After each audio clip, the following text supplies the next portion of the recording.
analysis. So let's do that. Destruct A1. And now within the plus case, there are 4 cases because A1 has 4 kinds of expressions.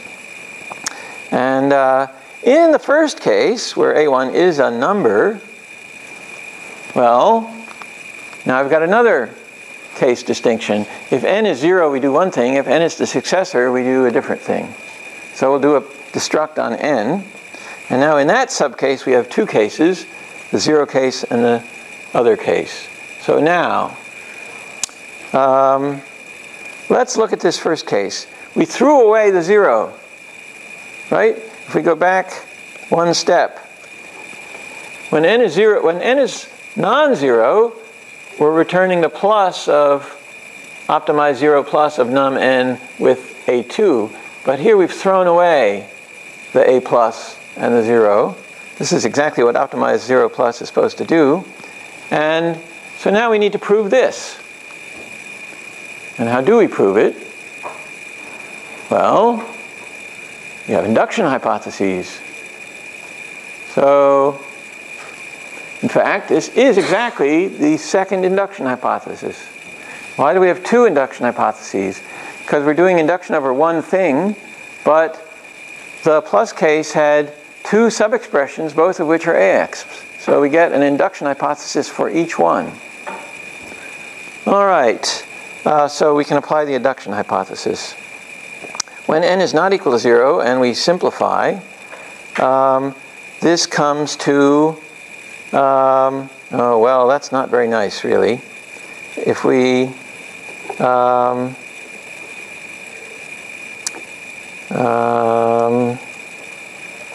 let's simplify anyway.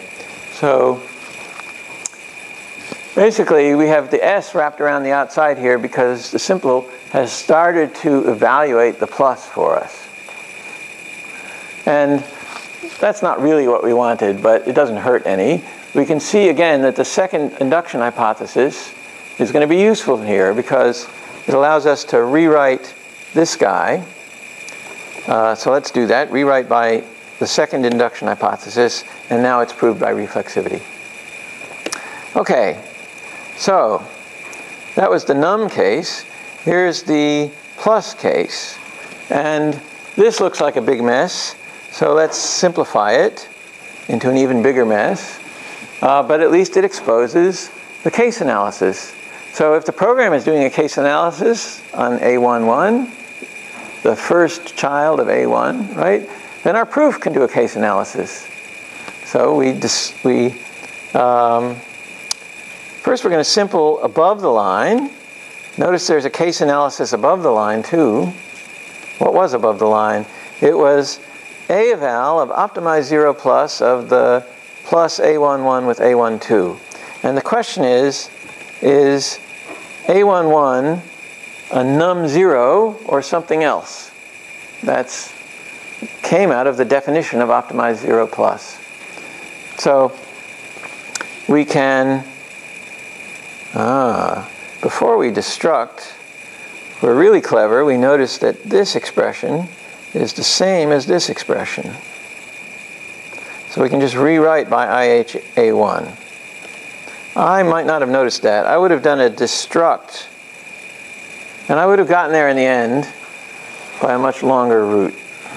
Okay, so that took care of the left-hand side. On the right-hand side, we'd like to know that evaluating the optimized A2 gives us the same result as evaluating A2. But that's exactly the induction hypothesis. We're proving this by induction. We're proving this main theorem by induction, and we assume it's true for every smaller expression A, and then we build it one, more operator on it and hope it's true then. And so that's why rewriting by an induction hypothesis is exactly what we do here. Rewrite by H2 and reflexivity. Now, the minus case, notice the proof looks a lot like this. It's for the same reason that we have to do the optimized 0 plus in the sub-expression. Just like the case when we got here, there's no opportunity for removing a plus 0. And so the proof goes like that. All right. That was the case of A plus with the left sub-expression equal to minus or mult or plus or something. But now, here's the case where the main expression was a minus. Right? We want to optimize 0 plus of minus A1, A2, and that should be equivalent to the evaluation of the expression, the original expression, minus A1, A2. So if we simplify, the definition of what you do to optimize 0 plus of a minus expression is optimize the sub-expressions and have a minus of the results. And then the definition of what A eval meant on the minus abstract syntax tree is to evaluate the two children and subtract. So now we have this situation where we can do these rewrites. So let's do the rewrites. First, let's try this. Oh, that was fun. Congruence. Useful tactic. It says, if some system of equations by Nelson-Oppen congruence closure proves your goal, then do it. Okay. But you could just rewrite and rewrite again and use reflexivity. And the mult case is like the minus case. Okay. So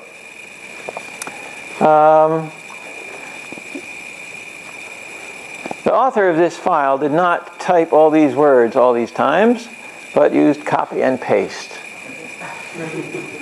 And copy and paste is easy to do, but hard to maintain. So we might like to prove this theorem without so much copy and paste. In LaTeX, it's easy. It works like this. The other cases are similar.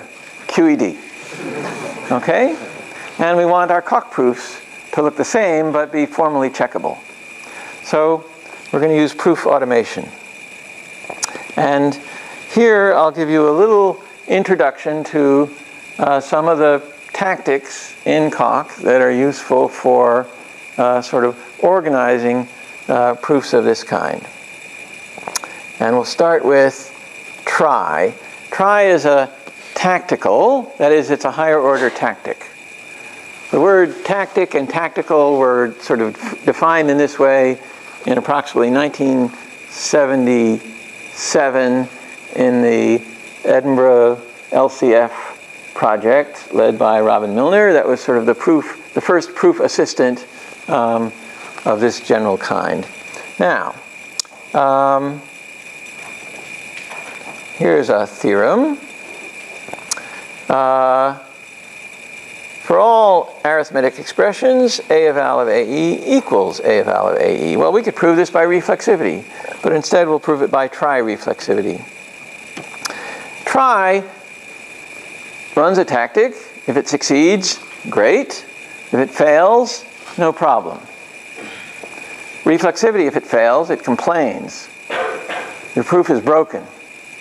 But if try reflexivity fails, that's just like you didn't say anything. Your proof is not broken. So why is try reflexivity any better than reflexivity? Well, let's do it here. Try reflexivity. By the way, is reflexivity going to prove this? No. Try reflexivity doesn't prove it either, but notice that it didn't complain. It colored it green. That's good. And now we can apply HP. Okay, so try doesn't seem useful yet, but we'll get there. Okay,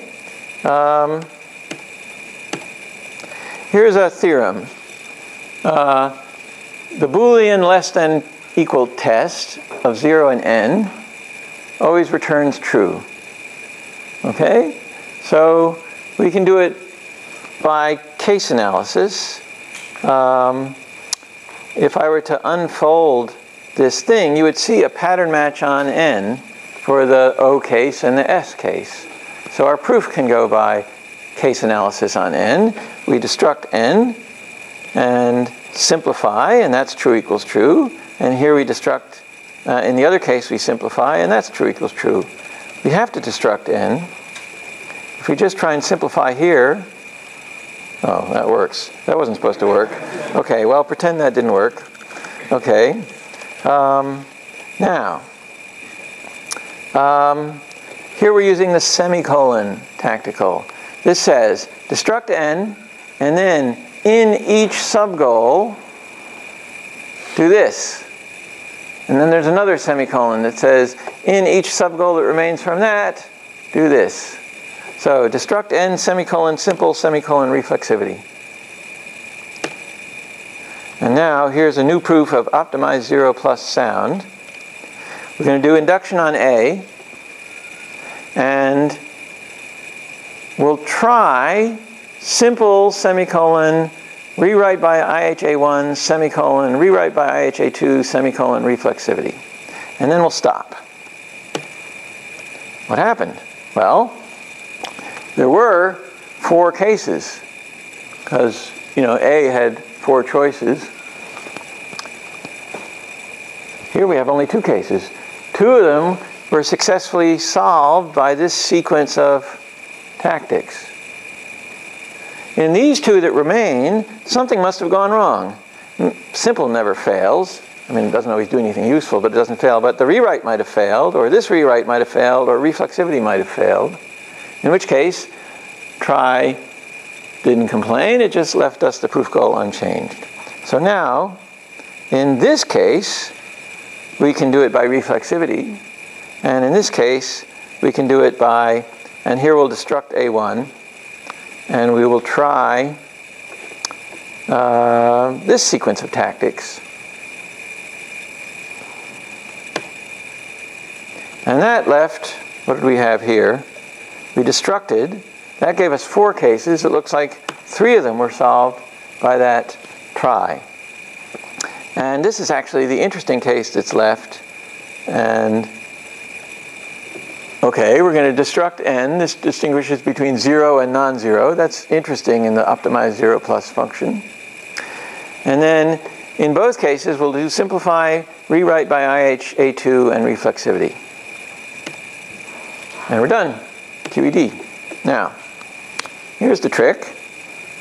Whoever wrote this could have been smart enough to think that far ahead and know exactly what's going to happen, or could have taken this proof that worked and made it look clever, and then erased the evidence. Okay, so is it worth doing that? Is it worth taking a proof you're already done with and adding proof automation? The answer is often yes, because you may have to maintain that proof. And you may add new cases to your abstract syntax grammar, and the new cases are often going to be proved by the proof automation you had there already. Okay, so that could be a reason to do it. Now actually, it won't take you that long in using coq, where you can write this all in one line, predicting ahead that it might work, and it will actually work some of the time. So don't hesitate to try. So there we go. Repeat. Yes, question. If you use instead of rewrite A1, if you put a try before the rewrite and before the other. Yes, so you're suggesting put try here and here.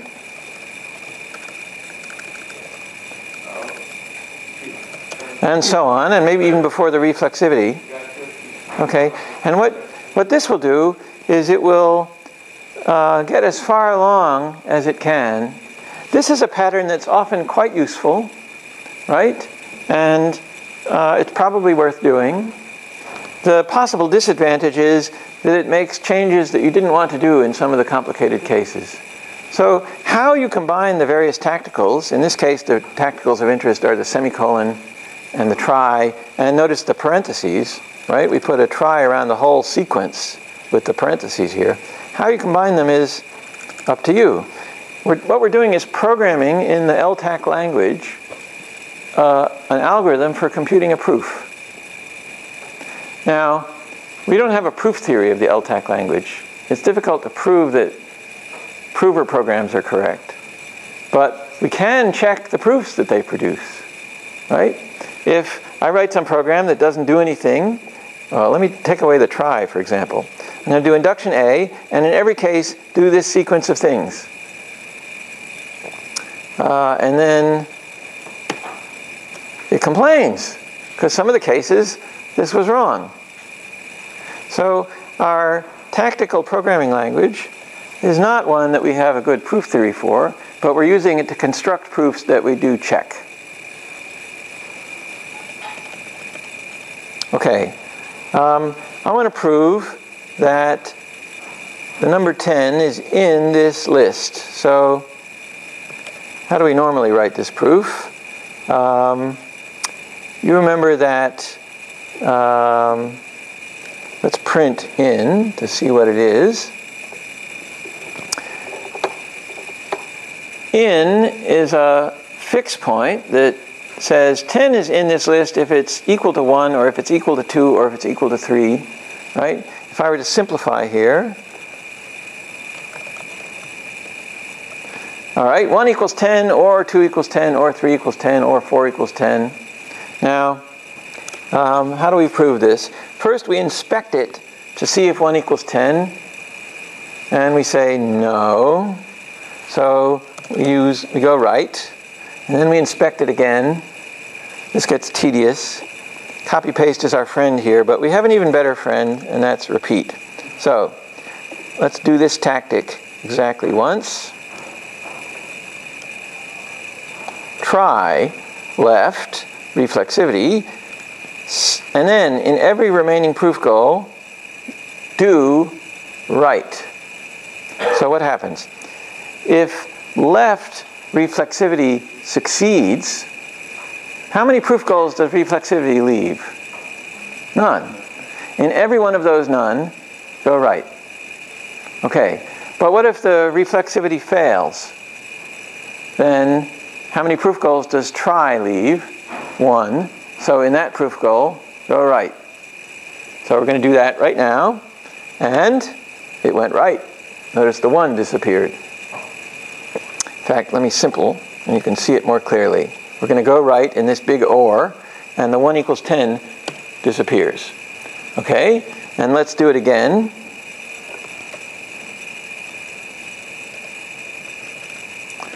And again, and again, and again. But let's do instead repeat. Repeat applies a tactic, and if it fails, it stops without complaining. And if the tactic succeeded, then it does it again until it fails. So there we go. Solves the goal. So that's a third proof automation tactic. All right, now we can make up new tactic programs. There's 2 ways to do this in coq. One is called LTAC. The other is called tactic notation.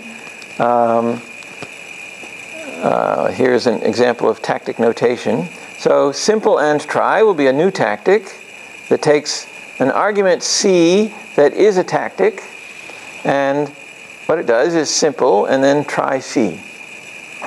Normally you wouldn't need to make up this particular tactic definition. It's just an example of how you can define your own new tactics.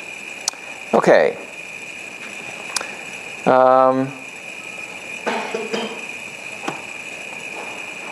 Here's a theorem. M plus n less than or equal to n plus O, and O plus 3 equals P plus 3 implies M less than or equal to P. Let's prove that theorem. I would start by destruct H. Now what? I would say assert, how are we going to do this?